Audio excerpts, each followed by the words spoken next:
السلام علیکم ورحمۃ اللہ وبرکاتہ۔ حضرت مفتی صاحب، بخاری شریف میں ایک حدیث ہے جس میں مذکور ہے کہ رسول اللہ صلی اللہ علیہ وسلم نے کھڑے ہو کر پیشاب فرمایا ہے۔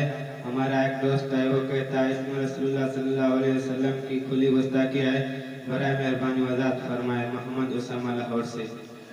وعلیکم السلام ورحمۃ اللہ وبرکاتہ۔ بھائی محمد اسامہ، اس حدیث کے اندر تو رسول اللہ صلی اللہ علیہ وسلم کی کسی قسم کی گستاخی نہیں ہے، بلکہ یہ حدیث تو دین کی خوبی پر دلالت کرتی ہے۔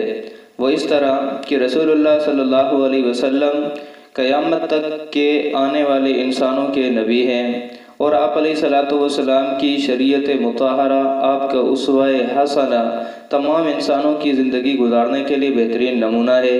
اب رسول اللہ صلی اللہ علیہ وسلم کی امت میں سے بعض ایسے اشخاص بھی ہوں گے جو بیٹھ کر پیشاب نہیں کر سکتے کسی عذر کی بنا پر، کسی بیماری کی بنا پر۔ اب شریعت کے اندر انہیں اس مسئلے میں رہنمائی چاہیے، تو ظاہر رہنمائی تب دی جا سکتی ہے جب اس کی اصل موجود ہو۔ اب ہمارے سامنے یہ حدیث ان کی رہنمائی کرنے کے لیے شرعی اعتبار سے ایک اصول کی حیثیت رکھتی ہے کہ رسول اللہ صلی اللہ علیہ وسلم نے عذر کی بنا پر کھڑے ہو کر پیشاب فرمایا ہے، لہٰذا تم بھی عذر کی بنا پر کھڑے ہو کر پیشاب کر سکتے ہو۔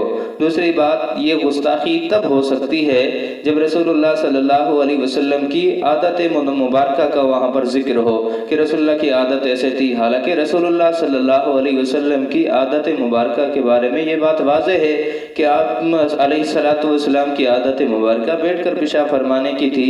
اس میں تو کسی قسم کے رسول اللہ صلی اللہ علیہ وسلم کی گستاخی ثابت نہیں ہوتی، نہ ہی ظاہر ہوتی۔